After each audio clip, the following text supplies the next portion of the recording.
Hello, this is John Bastian. I am trying to adjust the camera here, but I'm shooting this outside since I have family in town right now, so I don't want all their background noise to be in here.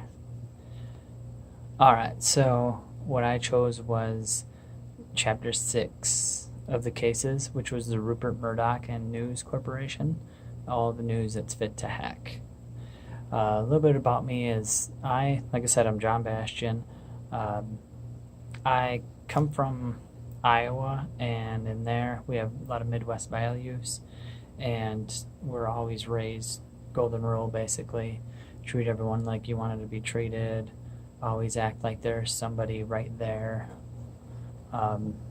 listening to you, and always do the right thing.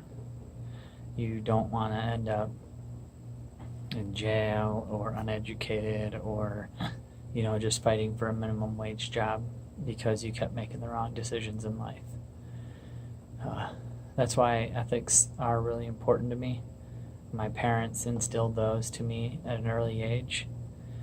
I am the youngest of 5 siblings, and 3 of my older siblings did not make very good decisions, and it involves DUIs, jail time, drug usage, things like that.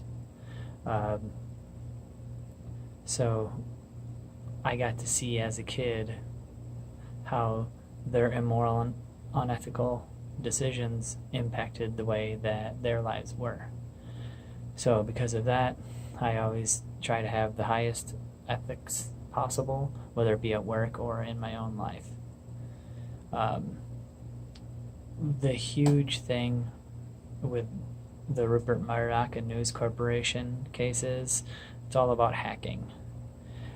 Basically, the news team called News of the World is in a British-based news agency with a bunch of different little branches all over that started hacking into the royal family's cell phones and listening to their voicemails. Then what they would do is they would then report this on the news or in their tabloids as breaking news and that inside sources. What they were actually doing was they knew that normally when you're given a cell phone, there's a default PIN number that's on there, and most people don't change it. They'll just keep it the same. So they would just find out the phone number of the royal family members and try one of the 2 default PIN numbers, which is usually something like 1111 or 4444. And so then they would get that, and then they would listen to their voicemails, and sometimes even delete their voicemails so that they didn't even get them. And then they would go and report breaking news to everybody. And so obviously we know that hacking is very, very illegal. There have been several instances of people going to prison for hacking. Generally, it's anywhere about a year or 2 years tops, and hefty, hefty fines. It's not just a United States issue. It's also, Europe, Russia, Asia, Africa, whatever. Hackers will get in trouble no matter what, as long as they're dumb enough to get caught. And so these guys had probably 9 different outfits as far as news corporations went, and they would just keep passing all this information along, and then everyone was in the know, everyone all the way up top. We're talking management, editors, presidents, CEOs, and all that. They all knew that all this was going on. They sent emails as far as any means necessary, whatever you can do to get it done, do it. And so it just all ended up, we could talk for like an hour basically of all the bad stuff that ended up happening. In the end, everyone ended up getting, jail time and fines, and Rupert Murdoch claimed that he didn't know anything that's going on in his own company, which you find hard to believe that a billionaire wouldn't know that this stuff was going on. And with the three people that I chose at random was Jesse and Brian and Haley. I believe that Brian is kind of a devil's advocate guy. He tends to go towards, what if this, what if that, and tends to look on both sides of it. But he is heavily against device monitoring, so I believe that he would sanction these people to the fullest extent of the law, try to break up their little corporation, huge fines, and set an example for the prison sentences. Jesse, he is okay with snooping or monitoring based off of one of the examples that he had on there. So I think that he would be very lenient on these people. Even though it is illegal, he would understand, that it's okay for this kind of to be done. And then, Haley was very forgiving, and seemed to be that the top people tend to be, very self-interested. So, I believe that she would say, as long as they admitted that they did something wrong, then whatever, just give them whatever penalty they get, and, that'll be okay.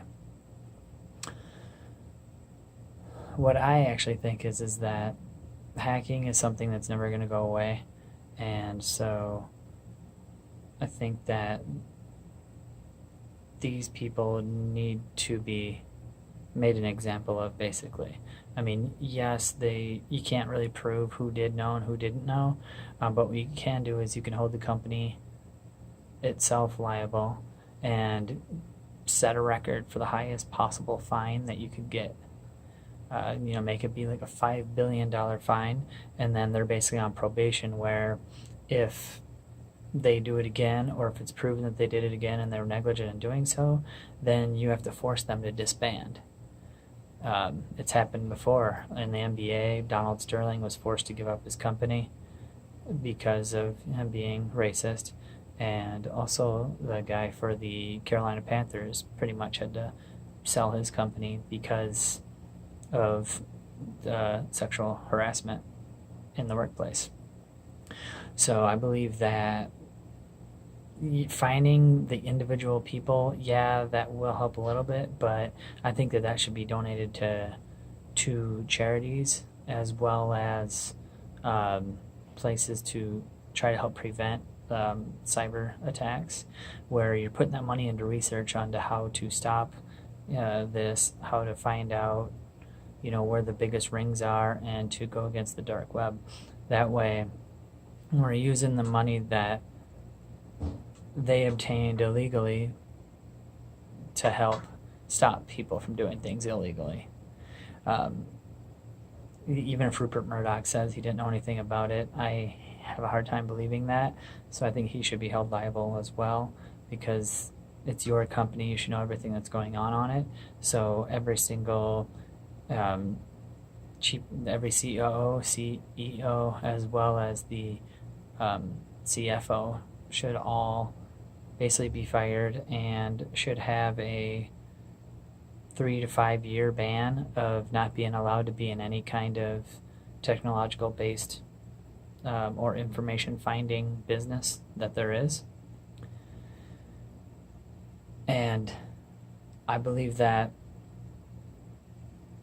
the royal family, they were a little ignorant as far as getting their stuff hacked. So while they were an easy target, an easy prey to be hacked, they didn't deserve to do it. But I think that with my argument that I have, as far as this, the punishment and everything that they should have, that would be the best course of action. I believe that if you take all the money out of Rupert Murdoch and all the higher executives lose their jobs, and a lot of money gets donated to these charities and these helping the causes of anti-hacking. I believe that that would help to bring everything closer together, and that would help prevent further technological hackings and everything like that. And we could use that as an actual case study to see if that is a viable punishment, and if it is, then we use it ourselves in the United States, because we have a lot of hacking problems ourselves. So, I mean, that's what I would end up doing. I mean, they did end up getting punished, but I don't think it was enough. With that, thank you for listening, and have a good day.